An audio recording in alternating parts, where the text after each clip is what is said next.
Mercredi 12 février 2020, un débat avait lieu à la librairie Ombre Blanche autour de la pensée d'André-Jean Arnaud, fondateur et directeur scientifique de l'Institut international de sociologie juridique. Il réunissait à l'occasion de la publication de l'ouvrage Repenser le droit, hommage à André-Jean Arnaud, aux éditions LGDJ, collection Droit et Société, ses co-directeurs Vanda Capelier, professeur à Sciences Po Toulouse, Jacques Comaille, professeur émérite de sociologie à l'ENS de Cachan, et Laure Ortiz, professeure de droit à Sciences Po Toulouse et chercheuse au laboratoire des sciences sociales du politique sur la globalisation du droit. What is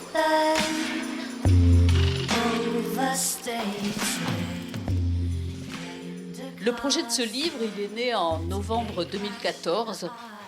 Il est né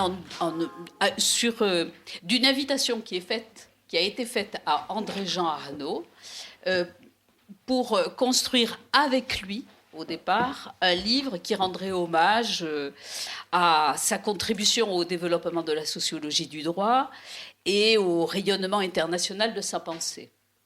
Alors, il était tout à fait naturel, en fait, que l'initiative naisse à Toulouse, puisque nous entretenions des relations très étroites avec André-Jean Arnaud, d'abord grâce à Vanda Capeller-Arnaud, qui, au milieu, on va dire, d'une carrière internationale déjà très riche, nous avait rejoints comme professeur de sociologie du droit à Sciences Po Toulouse, spécialiste, on peut le dire, d'épistémologie du champ pénal, entre autres, et qui est aujourd'hui professeur émérite.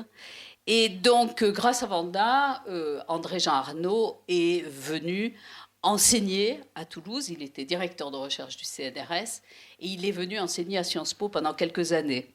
Une autre bonne raison aussi, c'est que Philippe Rimbaud, qui peut-être va venir, mais qui est prof aussi à Sciences Po, et aujourd'hui président de l'Université fédérale, et Vincent Simoulin, professeur et vice-président de l'Université Jean Jaurès, avaient repris la collection Droit et Société à la LGDJ, qui est une collection qui a été fondée par André-Jean Arnaud. Et enfin, moi, qui ai découvert Arnaud dans les années 70 avec son analyse structurale du Code civil, qui s'appelait aussi, dont le sous-titre est La règle du jeu dans la paix bourgeoise, qui ne pouvait qu'exciter ma curiosité dans les années 70-74, et qui ai découvert, grâce à André aussi, la sociologie du droit, à travers notamment sa critique de la raison juridique, qui est un bouquin de 1981, grâce aussi au dictionnaire encyclopédique de sociologie et de théorie du droit, qui était en 1988. Et donc, je l'ai connu à travers les livres, bien avant d'avoir la chance de le connaître personnellement, et même le privilège qu'il m'ait confié la préface de son dernier ouvrage, qui s'appelle La gouvernance, un outil de participation, qui est sorti en décembre 2014. Alors, en disant tout cela, je viens de citer 4 titres importants, mais d'une œuvre totalement colossale. Le CV très incomplet que j'ai d'André-Jean, que l'on trouve sur le site du GEDIM, contre 40 pages. Donc, j'aurais vraiment du mal à vous rendre compte de tout ce qu'il a écrit. Mais pour faire le tour d'horizon des gens qui ont pris l'initiative de cet hommage, évidemment, immédiatement, je dois dire que Jacques Comaille, qui lui n'est pas toulousain, nous a tout de suite rejoint. Jacques Comaille, beaucoup de lecteurs d'Ombre Blanche le connaissent, puisqu'il est professeur émérite à Cachan, mais il nous a fait le plaisir de venir présenter, c'était en 2017, son ouvrage que je considère toujours magistral, À quoi nous sert le droit. Et Jacques, évidemment, nous a rejoints dans la mesure où il a été un compagnon de route très très proche d'André-Jean, à tel point que je ne me risquerai jamais de dire qui de la poule ou l'œuf entre vous deux. Mais en tout cas, vous avez partagé beaucoup d'initiatives et d'entreprises, nationales et internationales, qui ont permis de faire faire des avancées, en tout cas, à ce champ, peut-être, parce que je ne peux pas dire que ce soit une discipline, la sociologie du droit, puisqu'on récuse les frontières disciplinaires, donc je parlerai plutôt d'un champ. Et en tout cas, Jacques, sur tes épaules, d'une certaine façon, repose très largement la poursuite et oui, le succès de ces entreprises, puisque aujourd'hui, je pense qu'on peut dire que tu es internationalement reconnu comme le chef de file de l'école française de sociologie politique du droit, on peut dire comme ça.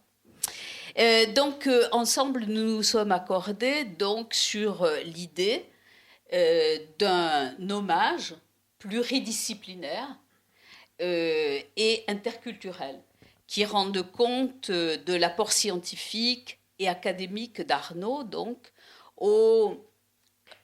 et à son retentissement international, comme je l'ai dit, de sa pensée.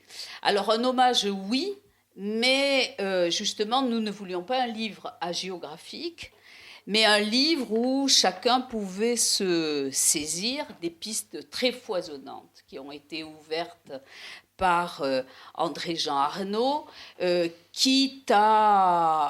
des pistes très foisonnantes sur qu'est-ce que le droit, quelles sont les conditions de production de la connaissance du droit, sur pourquoi est-ce qu'il faut être dans une dimension internationale et interculturelle, qu'est-ce que ça nous apprend sur la société, pourquoi le citoyen en a besoin, enfin toutes ces questions fondamentales, on pouvait s'en saisir et les auteurs étaient invités à s'en saisir.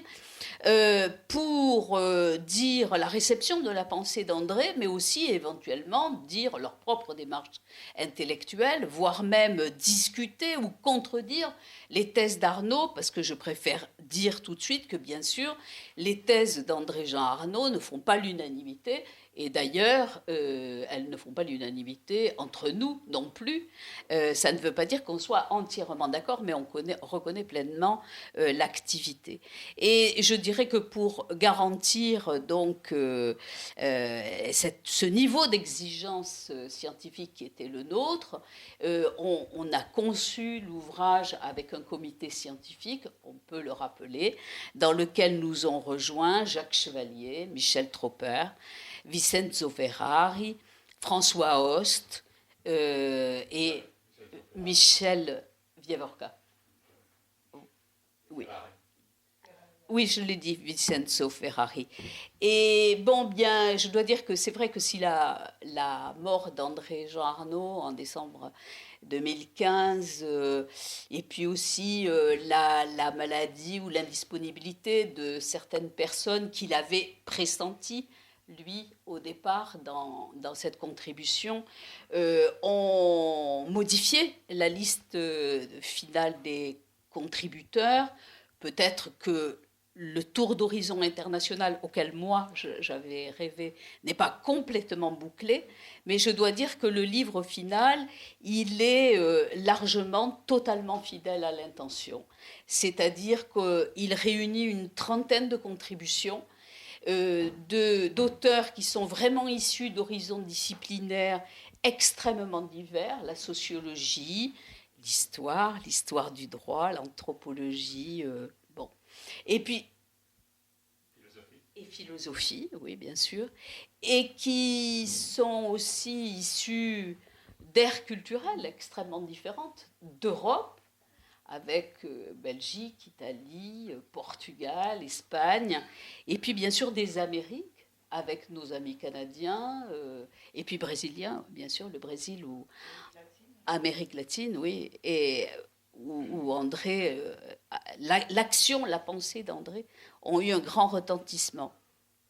D'où ce titre définitif du livre, Repenser le droit, qui rend bien compte, à mon avis, de l'idée, plus encore que son titre initial.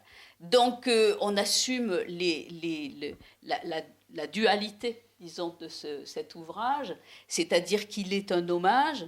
Il est un hommage à un homme qui n'est pas vraiment connu ici, à Toulouse en tout cas, du grand public, c'est pour ça que je vous remercie d'être là, mais qui a été un homme absolument singulier, c'est pour ça qu'on tenait totalement à lui rendre hommage, un homme singulier, je dirais, par son érudition extraordinaire. Il a été successivement historien du droit et philosophe du droit, puis sociologue, par l'envergure aussi internationale de sa pensée. C'est un global professeur, tout titulaire de chaire UNESCO de part et d'autre de l'Atlantique, par l'originalité de sa démarche aussi, intellectuelle. Arnaud est, pour reprendre la formule de Vanda, un auteur de transgression, et notamment de transgression des frontières, de toutes les frontières, qu'elles soient disciplinaires, paradigmatiques, géographiques. Et cela tient à sa conception même du droit. On va en parler, mais le droit, ce n'est pas un univers clos, c'est un système qui ne peut être que situé, contingent, et donc, en plus, en pleine mutation dans un univers de globalisation. Et donc, voilà, cela implique une certaine forme de régime de connaissances qui croise les disciplines et qui s'intéresse à ce qui se passe dans un autre univers. C'est aussi un homme totalement singulier, et ça je voulais le dire surtout pour les gens qui ne sont pas juristes ou chercheurs, c'est que c'est un homme d'action, André-Jean Arnaud. Il a été directeur de recherche au CNRS, comme je l'ai dit, mais bien plus que cela. C'est-à-dire, pour moi, ça a été un véritable entrepreneur scientifique à qui on doit une quantité de réseaux, d'institutions, de centres, de dictionnaires, d'encyclopédies, c'est-à-dire toute une infrastructure matérielle et immatérielle qui permet les échanges entre les chercheurs dans le monde entier et qui permet véritablement, à mon avis, de produire un savoir un peu nouveau sur le droit. Et je dirais que non seulement c'est un bâtisseur, mais c'était aussi un homme, et c'est ce qui m'a beaucoup plu, qui fonctionnait dans sa pratique professionnelle, je dis bien dans sa pratique professionnelle, comme dans sa vie privée, mais ça nous regarde moins, à un carburant qu'on n'y trouve pas forcément dans les universités, qui est l'amitié et le collectif. Et je trouve tout à fait intéressant que le point de départ de cette chaîne de complicité qui va aboutir au fond quand même d'une certaine manière à l'institutionnalisation de la sociologie du droit ou à la réhabilitation du droit dans les SHS, dans les sciences humaines et sociales, eh bien, justement, le point de départ de ce réseau, il se soit constitué autour d'un cercle qui s'appelait justement le cercle de cordialité et de nomologie du droit. Et donc, c'est pas un point de vue subjectif que j'exprime, c'est que la question de la cordialité, de ce qui fait le lien, voilà, et qui est aussi dans les conditions de production de la connaissance, c'est quelque chose qui est totalement important. Donc c'est bien un hommage, on assume totalement cette partie, mais c'est beaucoup plus que cela. C'est aussi beaucoup plus que cela parce qu'il est question à chaque ligne, à mon sens, de nous, c'est-à-dire de vous ici et de moi, de la façon dont nous comprenons le fonctionnement de nos sociétés, de comment nous nous inscrivons en tant que professionnels, éventuellement, du droit ou de la justice, mais aussi, surtout, en tant que chercheurs aussi, dans d'autres disciplines, peu importe, mais surtout, je dirais, en tant que rien d'autre que citoyen ou citoyenne. Et les questions que me pose, en tout cas pour moi, André-Jean Arnaud, celles que pose ce livre et celles dont on aimerait débattre, au fond, c'est comment produit-on un savoir sur la société, en quoi la connaissance du droit, eh bien, elle est stratégique, pour comprendre la société, d'ailleurs à condition qu'on s'entende sur ce qu'est le droit et surtout sur ce qu'il n'est pas. Et enfin, en quoi est-ce important finalement en tant que citoyen dans une perspective démocratique? Alors, je vais m'arrêter là, mais juste un mot.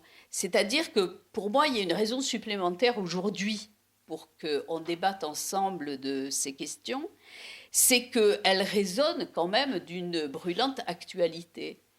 On a en effet, peut-être que vous ne le savez pas parce que ça reste très confidentiel pour l'instant, mais on a plus de 70 revues scientifiques qui ont cessé de paraître ou qui paraissent avec des feuilles blanches, et toutes disciplines confondues, et en même temps un mouvement qui tente de s'organiser, une mobilisation, avec une journée d'ailleurs de mobilisation le 5 mars, dans les universités, dans la communauté scientifique, en réaction à ce que nous supposons être les orientations de la future loi de programmation pluriannuelle de la recherche, déjà connue sous le nom de LPPR, et qui promet de modifier en profondeur l'organisation et le fonctionnement de l'enseignement supérieur, de la recherche, dans une perspective qui est très loin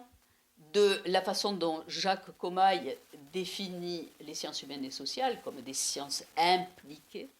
C'est plutôt dans une perspective d'exacerbation de la concurrence entre les laboratoires et les chercheurs. Et cela fait du coup qu'un certain nombre de mes collègues, et donc moi aussi un peu, enfin c'est un peu confus chez moi, mais enfin, bon bref, sont en grève de leurs activités scientifiques. Et qu'un certain nombre de collègues même sont en grève totale, y compris des manifestations que l'on peut faire dans les librairies, et ne sont pas venus. C'est là que moi je n'adhère pas quand même, parce que je pense qu'une librairie est un endroit libre, justement, et où on peut discuter. Si on ne discute pas ici du sens politique de ce qu'on cherche, je n'en comprends pas le sens. Alors du coup, j'invite, un peu comme ils le voudront, Vanda et Jacques, eh bien, à réagir finalement sur ces points de vue. Vanda m'a dit un truc que j'ai beaucoup aimé il y a 2 jours. Elle me dit, à l'âge que j'ai, je ne sais toujours pas ce qu'est le droit, mais en revanche, je sais que. Et donc, moi aussi, je me suis dit, mince, mais si on me demande de le définir, il faudra bien que j'ai une définition, mais je la garde. Merci, Laure. Merci beaucoup. Je voudrais avant tout remercier Ombre Blanche de nous recevoir ce soir, de permettre cette rencontre dans la personne de Christiane Thorel, mais aussi Hélène qui est là, qui m'a reçu tout à l'heure. Merci Hélène. Je voudrais remercier Laure qui s'est impliquée dans l'élaboration depuis l'idée de ces livres, l'organisation du livre, et encore aujourd'hui pour la diffusion, pour les débats sur les livres. Jacques Comaille, l'ami indéfectible, qui est venu de Paris pour cette petite heure avec nous, qui est toujours là et qui est toujours là en ce qui me concerne à presque 40 ans. Merci Jacques d'être toujours là pour André et pour aider à penser un peu sur cet héritage important qu'il nous a laissé. Je voudrais remercier particulièrement Jacques Pomarel d'être venu aujourd'hui. Merci Jacques et tous les collègues et amis qui sont là. Merci beaucoup à tous pour partager ces moments avec nous. C'est très difficile de ma part de pouvoir parler sur les choses qu'André a écrites, bien sûr. Ça m'a toujours coûté beaucoup parce qu'il faut toujours revenir à ces textes, à les choses qu'il a écrites parfois qui sont des choses manuscrites, qu'il faut toucher à des lettres, à des documents. Donc c'est toujours un peu difficile, mais je tiens beaucoup aussi à garder bien vive sa mémoire dans les débats sur les droits en France et ailleurs. Laure nous a proposé, effectivement, je voulais revenir sur ce qu'elle vient de dire. Elle m'a dit, je voulais qu'on discute qu'est-ce que c'est les droits. Il y a 2 jours au téléphone, je lui dis, ben attends, moi je ne sais pas ce que c'est les droits. Ça fait 40 ans que je suis dans ce métier, mais je ne sais pas. Et donc, ça c'est difficile à discuter. Ben, c'est tout un projet très ambitieux qui dure depuis de très longs siècles.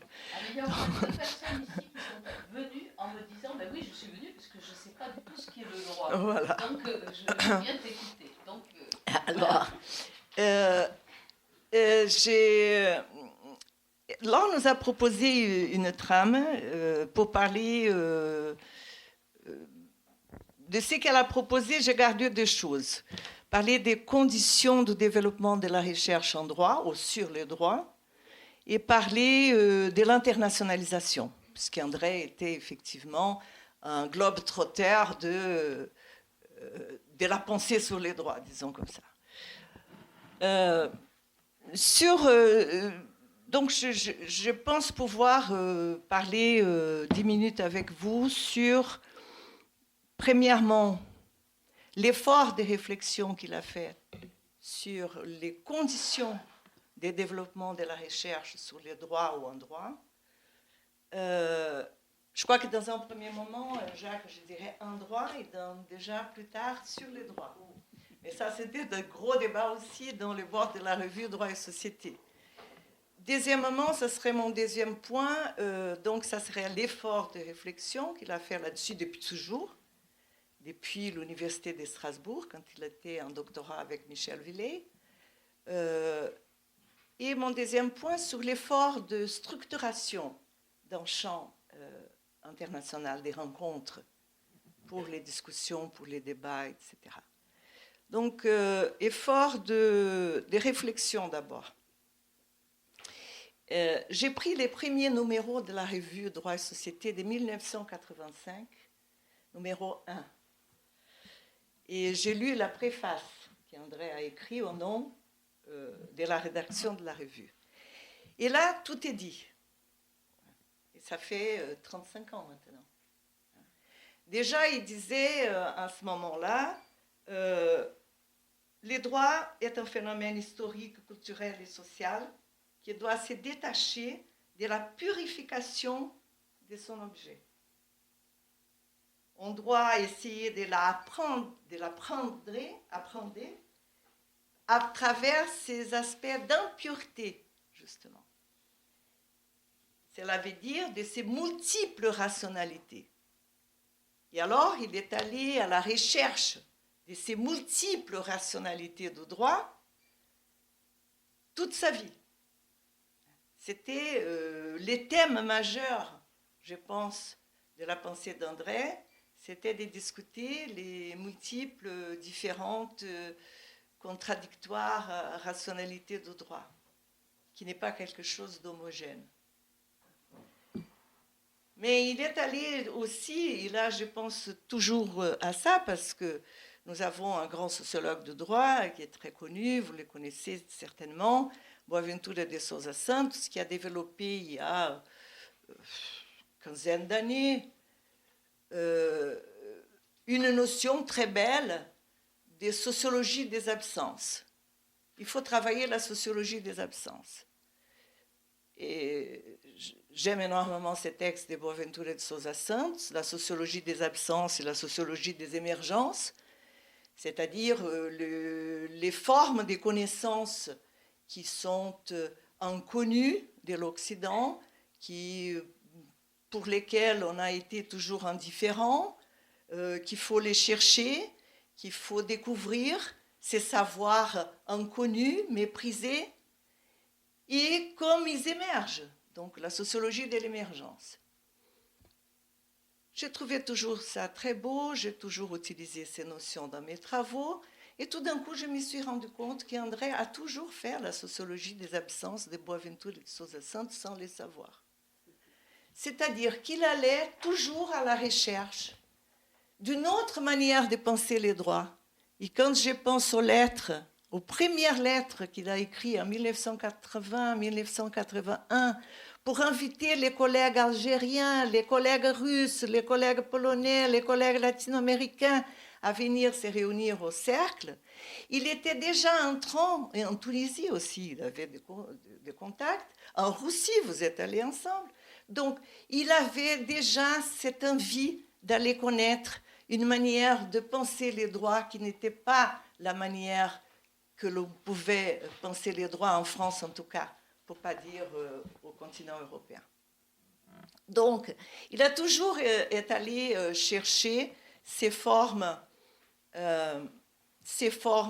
multiples, ces rationalités multiples d'autres cultures, etc. Tu permets que Oui, bien sûr. un mot peut-être. J'ai juste envie d'apporter une précision qui peut manquer pour comprendre toute la portée, me semble-t-il, de ce que tu dis. C'est qu'il faut comprendre que le point de départ de notre réflexion, celle d'André-Jean Arnaud, ce qui fait notre dénominateur commun à tous, c'est que le droit, c'est pas une espèce de rationalité, un principe qui surplombe et puis qui vient avec sa majesté irradier tout. Mais au contraire, comme elle l'a dit, c'est totalement contingent. Il y a beaucoup d'autres formes de normativité qui peuvent, à un moment donné, qui auraient pu d'abord devenir du droit, et d'autres qui sont en gestation et qui deviendront du droit. Donc ce que les juristes appellent du droit, c'est un tout petit machin dans un système juridique qui est en fait beaucoup plus ample et qui met en jeu bien d'autres rationalités. Et donc il faut s'intéresser à tout ce qu'on ne voit pas, aux absents, aux subalternes. Ça, j'ai parlé à d'autres cultures, mais pour parler en termes de rationalité, Laure a tout à fait raison, c'est-à-dire il était bien là, les disciples de Carbonnier, avec la question de l'infradroit, hein, parce qu'il est allé développer cette théorie dans son bouquin de 1981, Critique de la raison juridique, de parler du droit comme un champ, et ces champs-là qui a, avant les droits qui a été dit, l'avant-dire droit, et quelles sont les rationalités qui portent cet avant-dire droit. Donc il y a tout un travail depuis très longtemps d'aller chercher à l'intérieur du droit lui-même ce qui est cette hétérogénéité des rationalités, mais aussi dans d'autres cultures, comme je me référais tout à l'heure. Donc ça, c'est un point important. Comment faire la recherche sur les droits? Quelles sont les conditions? D'abord, aller chercher les multiples rationalités et aller chercher celles qui ne sont pas connues, celles qui sont ignorées, celles qui n'ont pas émergé encore et sur lesquelles on ne discute pas. Deuxième point qu'il a soulevé déjà dans les textes de la préface de la revue, c'est le nécessaire décloisonnement du droit.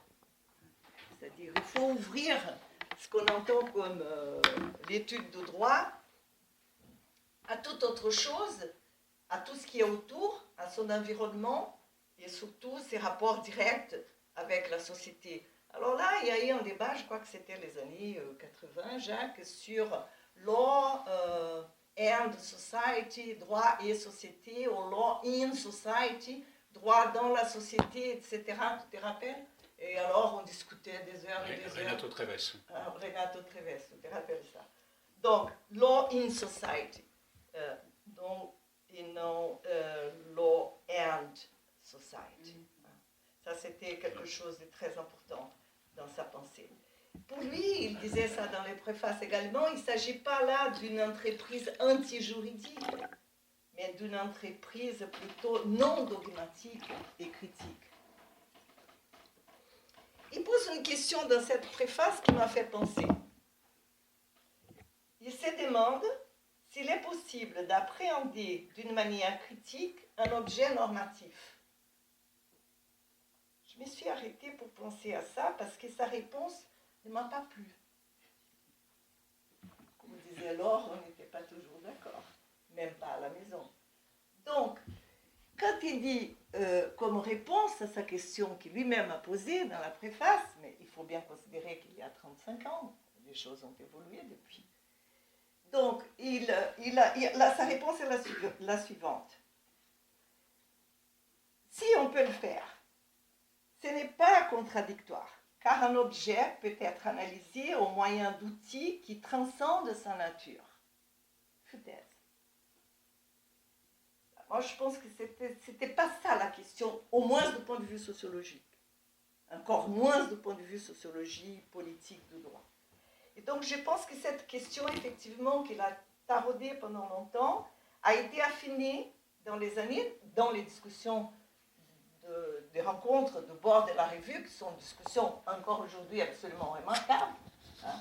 Donc, on passe 2 heures à discuter des choses qui sont vraiment extrêmement stimulantes. Et je pense qu'après sa découverte, qui est plus ou moins parallèle avec tes travaux en termes de temps, de la globalisation, puisqu'on est allé aux États-Unis travailler dans un centre qui était d'ailleurs où était Boaventure aussi, Global Center de l'Université de Madison, et il commence à lire absolument tout. On est tout au début des années 90, donc ces termes de la globalisation commencent à émerger fortement, et il commence à travailler sur cela. Et naturellement, la question de l'économie, la question de politique vont rentrer dans sa pensée. Et Jacques, plus ou moins à la même époque, commence à travailler sur une sociologie politique du droit, qu'il aura cité tout à l'heure. Et Jacques a publié, je pense que c'était dans les années... je pense que c'était dans les années 90, alors je ne me rappelle pas exactement le numéro de la revue, donc on a publié un livre sur la production normative, qui est un livre... Voilà, exactement. Et donc, à ce moment-là, on pouvait déjà répondre à cette question. Comment apprendre l'objet normatif? Et je pense que, du point de vue sociologique, on a la prétention de faire la sociologie du droit, et il faut l'apprendre basiquement à travers de sa dimension, de ses rapports avec les pouvoirs et la politique. C'est comme ça qu'on peut comprendre les mécanismes sous-jacents à la production normative dans des contextes précis, qui sont des contextes qui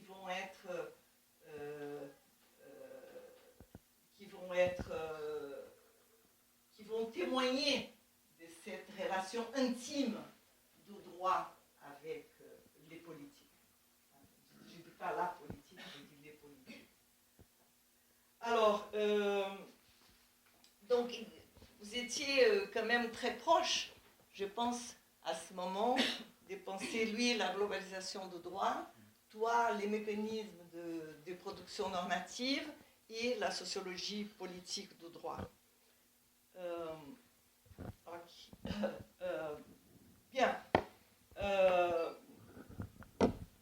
Donc, il y a un très beau discours d'André dans l'inauguration de l'Institut en mai 89, où il continue à réfléchir sur les conditions du développement de la recherche en droit et sur les droits.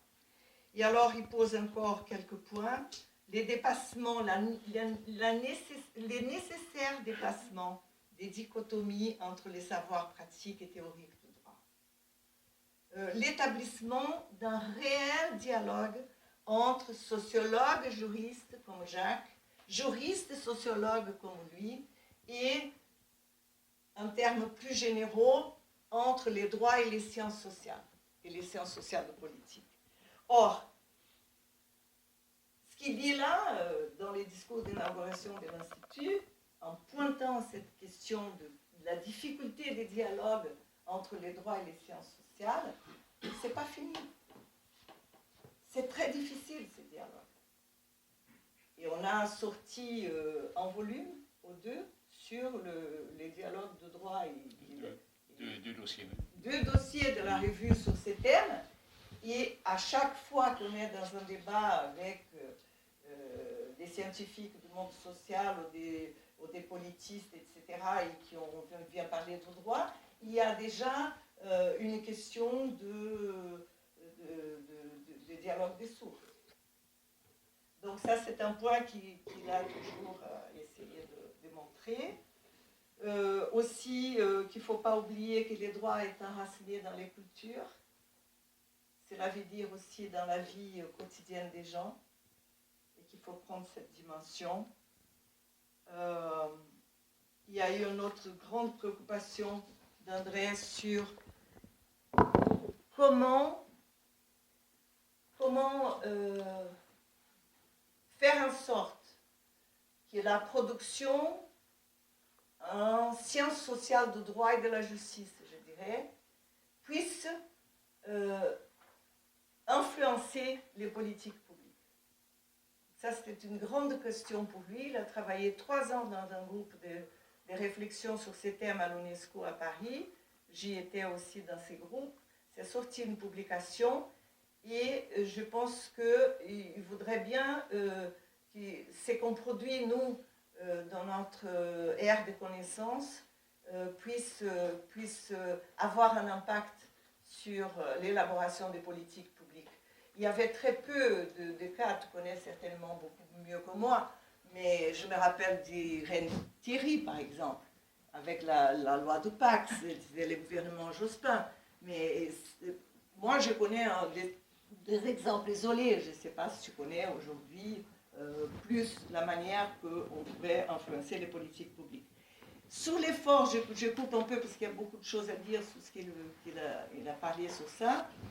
Sous l'effort d'internationalisation, c'était un bâtisseur, comme a dit Laure.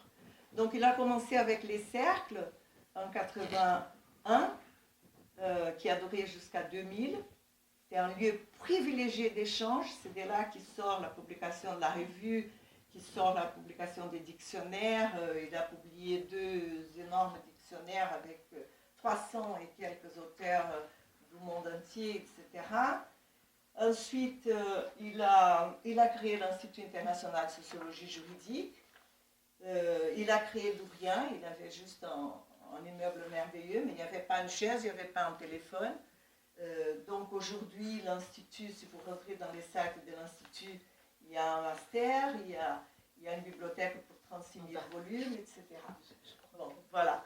Donc, pour l'Institut, c'est la chose la plus importante. En Amérique latine, il a créé les GEDIM. Il a créé des structures partout. Il a créé des structures de l'UNESCO. Bon, enfin, on pourra discuter plus tard. Merci. Très bien. Je crois que on pourrait quand même, avant d'explorer la question en effet, de la méthode du chercheur, parce que de ce point de vue, il est totalement exemplaire, je reviens sur mon inquiétude initiale. C'est-à-dire que je pense qu'un certain nombre de personnes qui sont là et qui ne connaissent pas nos débats épistémologiques ne comprennent pas vraiment non plus ce qu'est le droit, sauf celui qui subisse éventuellement, parfois, mais que c'est un objet qui paraît complètement extérieur, rebutant. Et donc, je pense qu'il faut d'abord éclairer ça, et en quoi ça peut les concerner, et en quoi la sociologie du droit, notamment, peut aider à penser le rapport entre droit et société. Oui, alors, je crois que, effectivement, je voudrais revenir sur le... Je vais essayer de contribuer au débat sur cette question, qu'est-ce que le droit, une question redoutable, mais je dois revenir une seconde sur le livre, quoi, parce que ce qui est très important, et je crois que c'est le sens du titre, hommage à André Jean, mais c'est pas, en quelque sorte, l'idée, c'est pas un hommage à une œuvre du passé, voilà, et je crois que ce que porte le livre très, très fort, c'est de montrer en quelque sorte que André-Jean Arnaud a été un précurseur de ce qu'est la question du droit dans la société présente et de ce qu'elle peut être, cette question du droit, dans l'avenir de nos sociétés. Et là, je vois un certain nombre de jeunes qui sont là dans la salle, c'est très important. Je crois qu'André-Jean a contribué, il était précurseur dans une autre façon, en quelque sorte, de poser la question du droit, qui n'est pas une question technique, qui n'est pas une question simplement en termes de valeur, c'est la question de aussi comment, ce que font nos sociétés et quelle place, quel rôle, quel statut le droit occupe dans ce que sont actuellement nos sociétés et dans ce qu'elles risque de devenir d'une certaine façon. Donc, je crois que il a contribué, il a annoncé une restauration du droit comme un sujet d'une importance considérable, d'une importance stratégique dans la connaissance de nos sociétés et dans le devenir de nos sociétés. Et je crois que cette conception-là, elle gomme précisément cette juste division que vous avez évoquée entre, d'un côté, les juristes, de l'autre côté, les chercheurs de sciences sociales. Elle nécessite, et ce sera un aspect qu'on évoquera sans doute, elle nécessite en quelque sorte de mettre en place un nouveau modèle de connaissance dans lequel ces divisions entre disciplines n'ont pas de sens par rapport à l'ampleur de l'enjeu auquel nos sociétés sont confrontées et où la connaissance du droit, une connaissance en termes de recherche du droit, devient très importante, devient stratégique, du point de vue notamment de l'avenir démocratique de nos sociétés. Alors, ce qui est intéressant, c'est, je repensais dans la perspective de cet échange de ce soir, combien ce livre, en quelque sorte, il a quelque chose d'un peu analogue à ce que Olivier Jouanjean, avec Elisabeth Zoller, appelle le moment 1900. C'est-à-dire, il dit en quelque sorte, en 1900, il s'est passé quelque chose. On a remis en cause une conception qu'on appelle positiviste, mais une conception fermée, finie du droit, pour en quelque sorte prendre conscience que le droit et la question du droit renvoyaient aux transformations, aux mutations que la société connaissait à ce moment-là, questions sociales, développement, les effets de la révolution industrielle, etc. Et je pense qu'André Jean est à la fois une connaissance située, pour reprendre un terme d'épistémologie anglo-saxonne, standpoint. Donc, il est arrivé un moment où se posait un peu la même question qu'on a pu se poser en 1900, c'est-à-dire il faut sortir d'une conception trop étroite de l'approche du droit, il faut avoir une approche plus globale en termes de mobilisation de disciplines différentes et en termes aussi internationales, enfin supranationales, pour approcher cette question du droit qui devient dans nos sociétés une question stratégique. Et je crois que c'est ce que porte aussi le livre, d'une certaine façon, et qui annonce à la fois des évolutions actuellement du côté de la recherche juridique, alors la recherche, la sociologie dans le droit, peu importe, et tous ces intitulés n'ont pas d'importance pour moi, mais je veux dire, il y a du côté des juristes une véritable interrogation sur qu'est-ce que c'est que le droit précisément dans le contexte historique actuel des sociétés contemporaines, et comment le droit n'est pas simplement une pratique, mais peut-être une science, effectivement, et comment on doit la redéfinir du point de vue épistémologique, comment on doit se positionner pour travailler cette question du droit. Il y a un petit livre qui est sorti que je trouve absolument passionnant là-dessus, qui s'appelle « L'analyse juridique de, entre parenthèses, X », et qui est une tentative extrêmement intéressante de collègues juristes de la génération intermédiaire, et qui essaye de dire on va entrer dans ce gros mouvement dans lequel se situent actuellement les sciences sociales, qui ont beaucoup évolué dans les dernières décennies, et notamment grâce à André-Jean Arnaud, à la fois ce qu'il était, ce qu'il pensait, et ce qu'il a mis en place comme structure d'échange.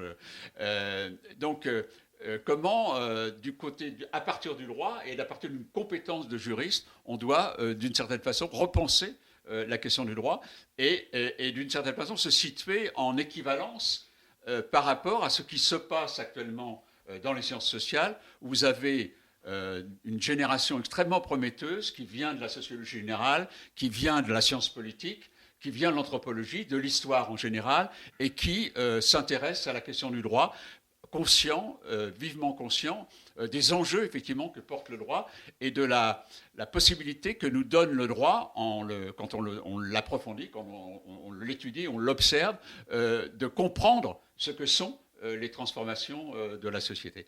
Alors, ce que je dirais, voilà, et ce qui est intéressant, c'est ce que montre aussi André-Jean Arnaud. Ce qui est important aussi, c'est l'enjeu de la pluri ou de l'interdisciplinarité. Et qui, pour lui, est apparu comme une sorte d'évidence, enfin, en quelque sorte. Il est passé de la philosophie du droit à l'histoire du droit, à la sociologie du droit, et je dirais son livre sur la gouvernance à la fin de sa vie est une approche de sciences politiques. Donc, en quelque sorte, une évidence qu'on ne doit pas se laisser enfermer, en quelque sorte, dans une spécialisation, mais que c'est dans cette quête éperdue de la connaissance du droit qu'il avait, il y avait une sorte d'évidence à faire une trajectoire qui l'amenait à se passer de la philosophie, de l'histoire à la sociologie et à la science politique pour travailler la question du droit. Et je crois que ça, c'est important. Et j'ai un souvenir, je l'ai rappelé à plusieurs reprises, un souvenir d'une conférence que André-Jean Arnaud fait à Bologne sur le décret de Gratien, qui est une conférence absolument magnifique. Et je me dis, mais c'est la plus belle analyse sociologique du droit que j'ai jamais entendue. Donc, il y avait une sorte d'évidence, le passage d'une discipline à l'autre, on poursuit un objectif de connaissance. Voilà ce qui prévaut d'abord. Donc, je crois que c'est très important. Et je pense à la fois, donc, il a dans son œuvre lui-même, en quelque sorte, montré, souligné, mis en valeur l'enjeu de connaissance que représente le droit et le travail sur le droit. Et puis, il a parallèlement, et d'une façon qui paraît naturelle, évidente, il a voulu créer des conditions de production de la connaissance qui soient nouvelles par rapport à la question du droit, et en se comportant là d'une façon qui est extraordinairement hétérodoxe, et je ne sais pas si on va revenir sur ces aspects-là, mais extraordinairement hétérodoxe par rapport aux façons dont dans nos sociétés, dans la société française actuelle, est conçu l'enseignement et la recherche de façon générale, et notamment celle sur le droit qui reste encore terriblement cloisonnée. Moi, il me semble qu'il y a une donnée quand même qui est importante. Je pense toujours évidemment aux auditeurs qui n'ont peut-être pas du tout fait de droit. C'est-à-dire que en fait, ce sur quoi travaille André, ce sur quoi éventuellement on peut travailler nous aussi, et que Vanda a rappelé, c'est-à-dire la question des rationalités juridiques, c'est analyser au fond le fonctionnement du système normatif dans la société. Et le système normatif, c'est pas que le droit. C'est la religion, c'est la morale, mais c'est aussi la manière dont les acteurs sociaux appliquent le droit, le déforment, le dénaturent, en inventent. Ce que tu disais, le pré-droit, il y a aussi, au fond, le droit n'est pas que le droit imposé par l'État. On va dire les choses comme ça. Il n'est pas que le droit imposé par l'État, il est le droit qui se crée dans les rapports sociaux aussi à chaque instant. Et qui vient aussi déterminer, infléchir le droit imposé par l'État. C'est pour ça que le droit imposé par l'État, celui auquel on pense quand on dit le mot droit, il n'est qu'une toute petite région du système juridique. Et notamment, je reconnais que les sociologues du droit, et notamment ceux issus de ton école que tu as formée, je pense à Liora Israël, montrent bien comment justement, du coup, le droit, il est double. Il est à la fois un instrument du pouvoir, de la puissance, mais il est aussi une arme des pauvres, une arme bon. Et c'est, par exemple, le droit, donc, auquel s'intéresse Arnaud, auquel s'intéresse la sociologie du droit, c'est pas que du droit imposé, c'est ce que nous on appelle aussi le droit vulgaire. Oui. Mais, si tu permets, je crois que Arnaud effectivement a annoncé ça, il a rendu possible, il a autorisé d'une certaine façon cette approche qui relativise notamment la place de l'État dans la production et l'énonciation et la mise en œuvre du droit, et il a mis en valeur effectivement, il a autorisé des travaux comme maintenant le Liora Israël sur l'arme du droit, qui met l'accent sur comment les citoyens sont susceptibles de s'approprier l'instrument juridique dans le cadre de mobilisation collective. Il a autorisé, alors je reprends cet exemple que je cite souvent au point de devenir obsessionnel, d'un très beau ouvrage qui vient de sortir d'une collègue qui vient de l'anthropologie, qui vient de l'ethnographie, qui a passé 2 ans dans une cité populaire à Buenos Aires, et qui montre comment les pauvres de cette cité font du droit. Et le livre s'appelle « À qui appartient le droit ?» et c'est un titre très subversif, par rapport à la conception, à la représentation qu'on avait du droit, associée exclusivement à l'État. Et au contraire, la vie du droit est une vie qui est à la fois celle d'en haut, mais aussi celle d'en bas. Je et dirais ça, même notamment les niveaux de droit, les niveaux de normativité plutôt, quand Régent met en valeur l'avant-dire droit, tous ces paliers ont permis d'ouvrir effectivement une approche, une connaissance qui est beaucoup plus ouverte sur les différentes vie du droit et forme d'appropriation du droit dans nos sociétés. Et cette perspective d'ouverture, cette vision pluraliste du droit, contribue encore plus à faire du droit une belle entrée pour analyser les transformations actuelles de nos sociétés, et je dirais les points de friction à l'intérieur de nos sociétés. Et du coup, ça secoue en interne aussi. Ça pose quand même des tas de questions épistémologiques. C'est-à-dire, vous l'avez bien compris, ça déplace totalement la frontière de ce qui est juridique et ce qui ne l'est pas. Bon, ça, c'est vrai que c'est un apport important.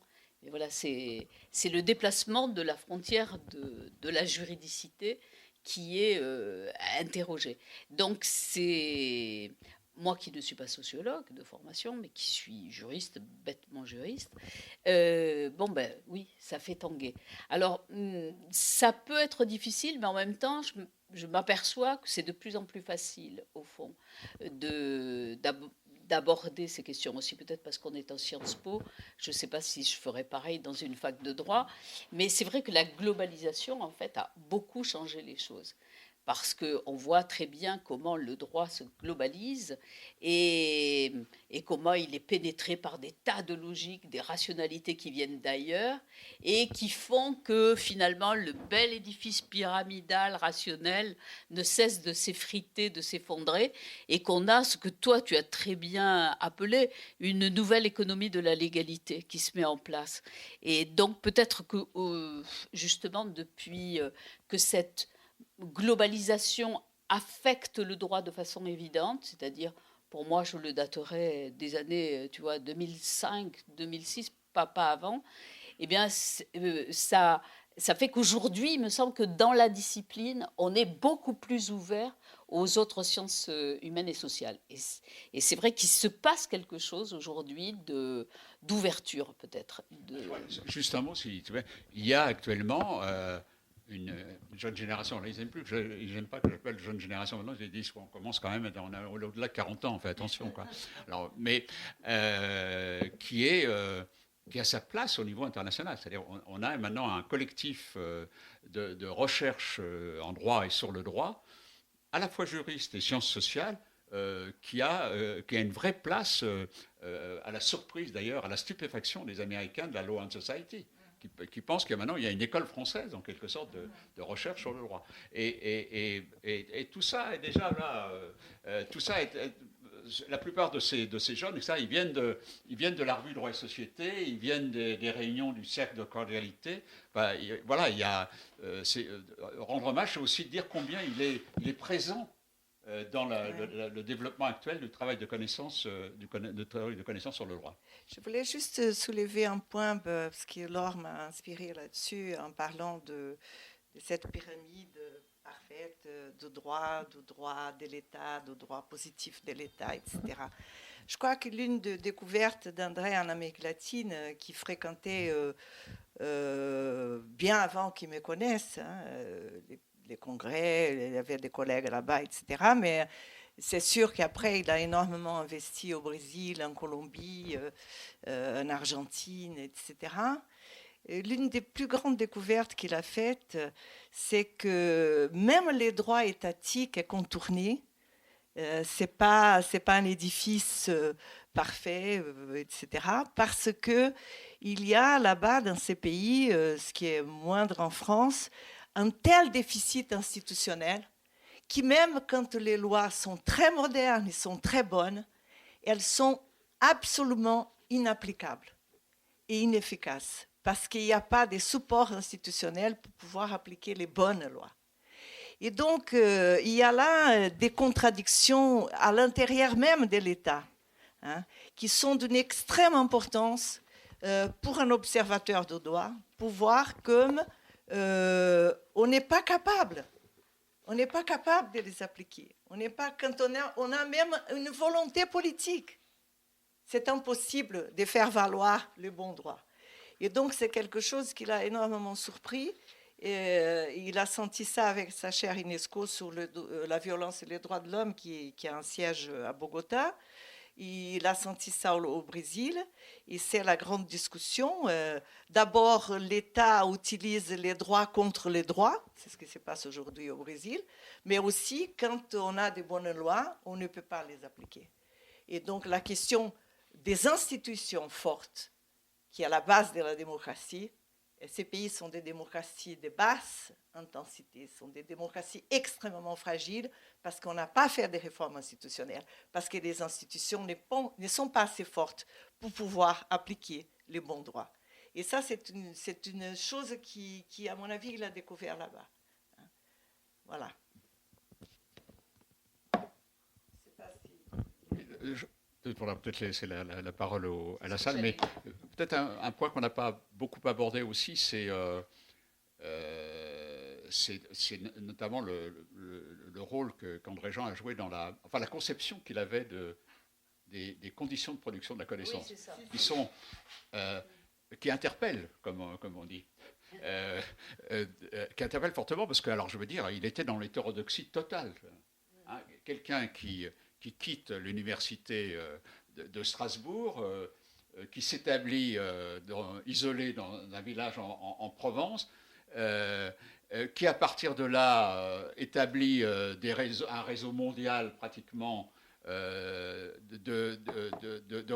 relations avec des spécialistes de la recherche en droit ou de la recherche sur le droit. Oui, mais qui prend l'initiative, qui m'embarque toujours dans des opérations qui me donnaient le vertige au départ et beaucoup d'angoisse. On va créer une revue. Donc on crée une revue. On crée une encyclopédie. Il dit, bon, allez, on va faire un dictionnaire, tu viens, et là on part dans des entreprises, moi j'étais complètement terrorisé, qui va, après, on va créer des collections d'ouvrages. Je rappelle, il y a quand même 4 collections d'ouvrages actuellement, droit et société, chez LGDJ, l'Extenso. Qui crée un centre quand même, crée un centre en plein perdu au milieu du Pays Basque, parce que le centre en question, il est à Audier. Et qui va effectivement créer l'Institut international de sociologie juridique. Comme disait un collègue belge, jamais je n'irai là-bas, s'il faut aller à Doudan pour faire la sociologie du droit, ne comptez pas sur moi. Donc effectivement, c'était perdu dans la montagne basse. Et il a dit pire, je ne vais pas les nommer, il a dit si ça marche, je te connais, si ça ne marche pas, je ne t'ai jamais vu.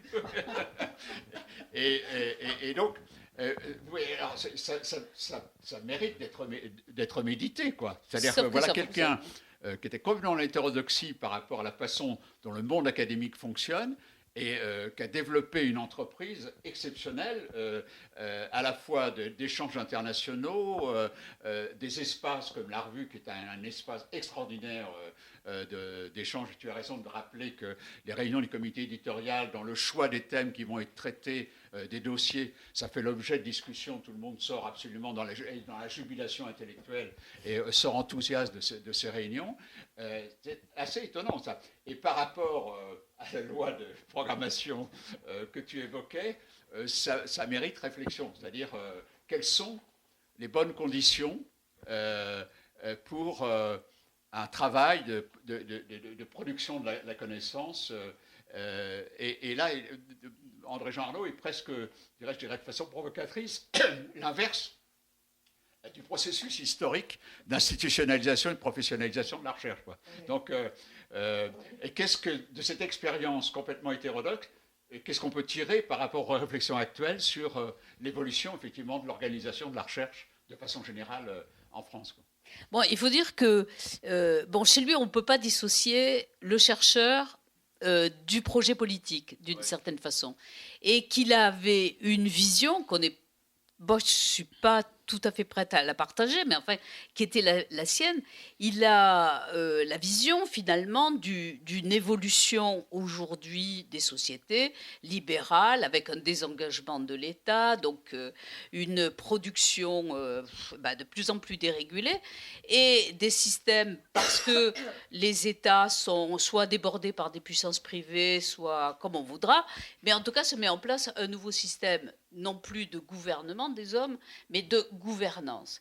Et il me semble que l'idée profonde d'André, c'est que c'était une chance. C'est peut-être terrible de voir l'État s'évanouir ou se désengager. On peut craindre pour le maintien des compromis sociaux, mais il envoyait aussi la version positive, je dirais, d'opportunité de reconquérir des espaces démocratiques, de se remanifester comme citoyen. Et peut-être que je me trompe, mais j'ai toujours pensé que ça lui donnait vraiment des ailes pour passer à l'action. Et donc gonfler comme pas deux sa théorie de la gouvernance, il a vendu au Mercosur pour essayer de la mettre en œuvre, à expérimenter, c'est-à-dire comme on fait dans les sciences dures. Il a voulu créer un programme en disant le chercheur, il n'est pas fait pour rester sur la touche, à observer les phénomènes sociaux, il faut qu'il mouille sa chemise, qu'il aille au coude à coude avec les décideurs et qu'il mette à l'épreuve ses théories. Donc il a développé un programme plus ou moins parrainé par l'UNESCO d'expérimentation de la participation citoyenne.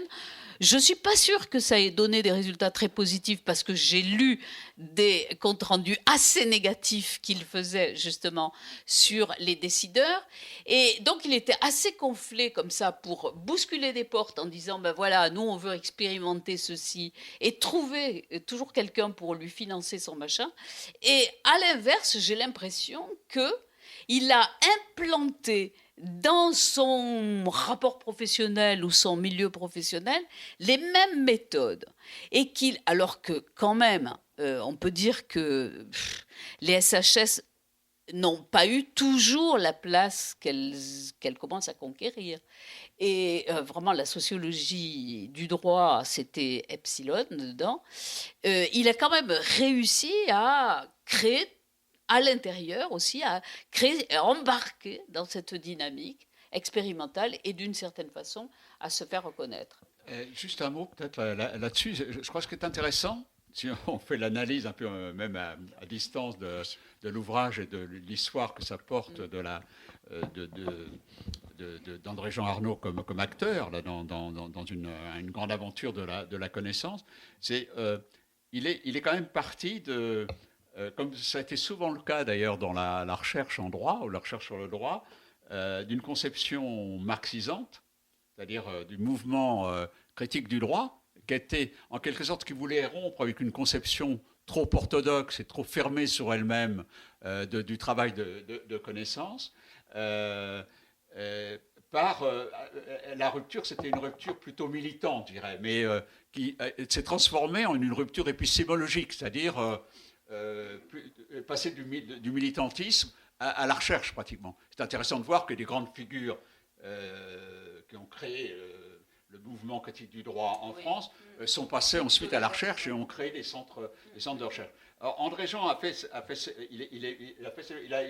il a à la fois collaboré et en même temps il avait déjà ses distances par rapport au mouvement critique du droit, mais il a été dans ce sens-là. Alors, du point de vue, je dirais, de la citoyenneté, la gouvernance porte tout à fait cette intention-là. C'est comment faire entrer les citoyens dans une démocratie délibérative, participative. Hein, c'est ça le projet. Et quelles sont les expériences dans le monde à cet égard. Mais il y avait autre chose aussi qui, de mon point de vue, on en a parlé beaucoup cet après-midi, est très important aussi. C'est comment ce travail, cette mobilisation de la connaissance sur le droit, peut être une mobilisation qui est susceptible d'impliquer aussi les citoyens.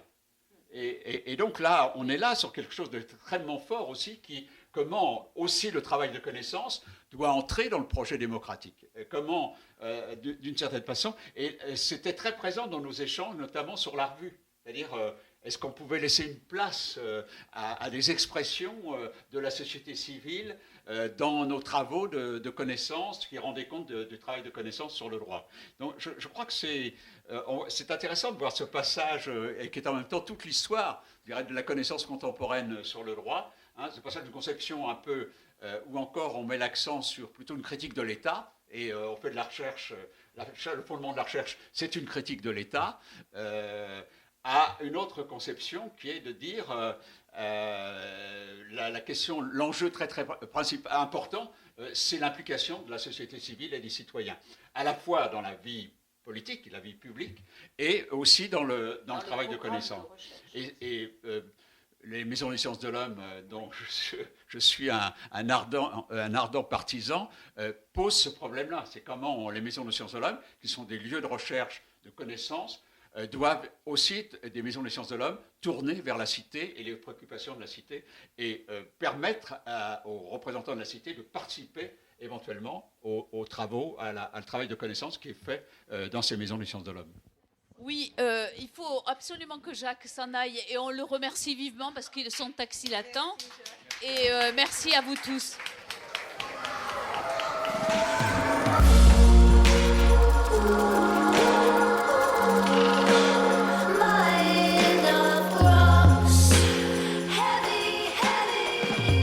Il s'agissait d'un débat à la librairie Ombre Blanche le 12 février 2020 avec Vanda Capelier, Jacques Comaille et Laure Ortiz, co-directeurs de l'ouvrage Repenser le droit, hommage à André-Jean Arnaud, aux éditions LGDJ, collection Droit et Société.